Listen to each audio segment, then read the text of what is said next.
bersama dengan Nabi SAW ke dalam syurga, itu idaman setiap manusia. Nak masuk dalam syurga, nak masuk dalam syurga bukan mudah.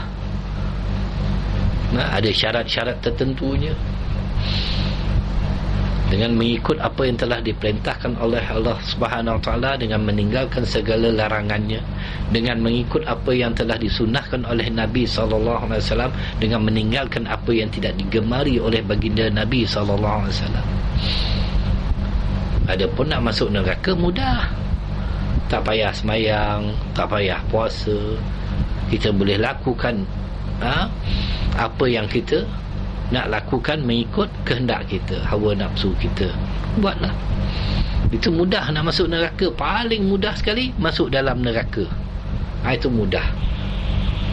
Tak ada jalan yang paling mudah selain pada jalan masuk api neraka. Itu paling mudah sekali. Syarat-syarat dan kelayakan dia tak payah. Cuma tinggalkan perintah Allah, kemudian lakukan perkara yang dibenci oleh Allah SWT, masuklah kita ke dalam api neraka. Mudahnya. Tetapi untuk masuk ke syurga Allah SWT dengan kesempatan waktu, umur yang diberi oleh Allah SWT ini, yang tak lama mana pun kita hidup, kalau kita tidak manfaatkan umur yang diberi oleh Allah SWT itu, maka dengan itu amatlah rugi. Kerana setiap detik tu, setiap waktu tu adalah begitu berharga sekali. Sayang kita bazirkan waktu kepada perkara-perkara yang lara, kepada perkara-perkara yang tidak memberi kebaikan kepada kita, untuk akhirat kita. Mungkin kita seronok untuk melayan hawa nafsu kita kepada perkara-perkara yang lara, kerana nafsu itu suka kepada perkara-perkara yang tidak memberi manfaat kepada agama. Apatah lagi syaitan laknatullah, iblis laknatullah, senantiasa membisikkan kepada kita sesuatu perkara yang disukai oleh nafsu. Mengaji mana nafsu nak suka? Semayang nafsu tak suka. Bangun malam nafsu tak suka. Nafsu tidur pula marah.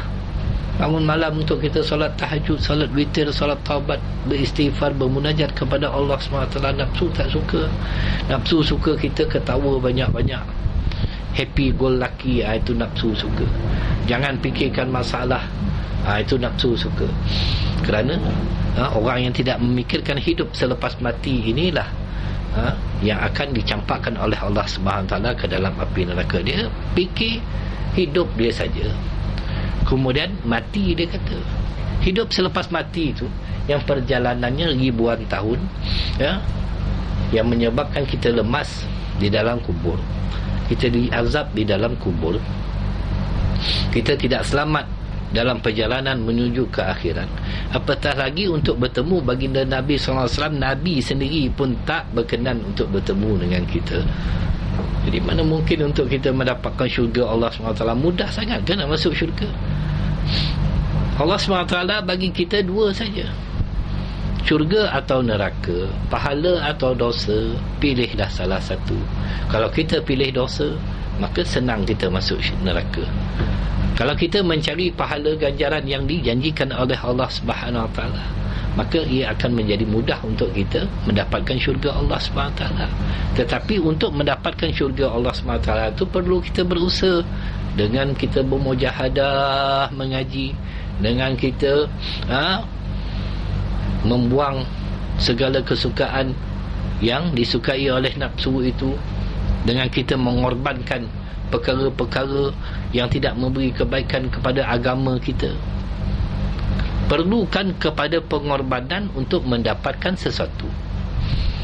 Seumpama kita nak dapatkan beli rumah, nak beli kereta, kita berkorban masa dan tenaga kita. Kita bekerja untuk mendapatkan duit untuk membeli rumah.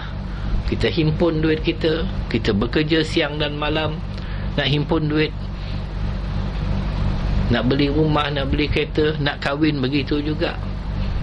Apatah lagi untuk mendapatkan syurga Allah SWT, perlu lagi kita berkorban yang lebih lagi kepada harta, nyawa, tenaga dan sebagainya.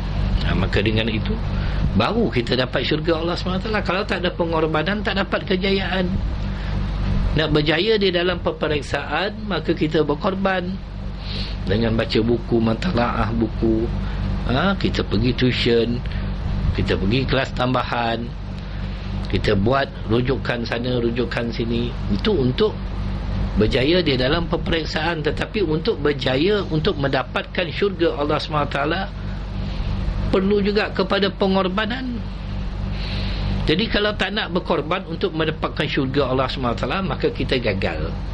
Kita adalah golongan yang rugi, golongan yang akan menyesal besok, kerana hari kiamat itu adalah hari penyesalan. Ramai orang di antara mereka itu menyesal besok pada hari akhirat, sehingga kan mereka tu nak balik ke atas muka bumi ini.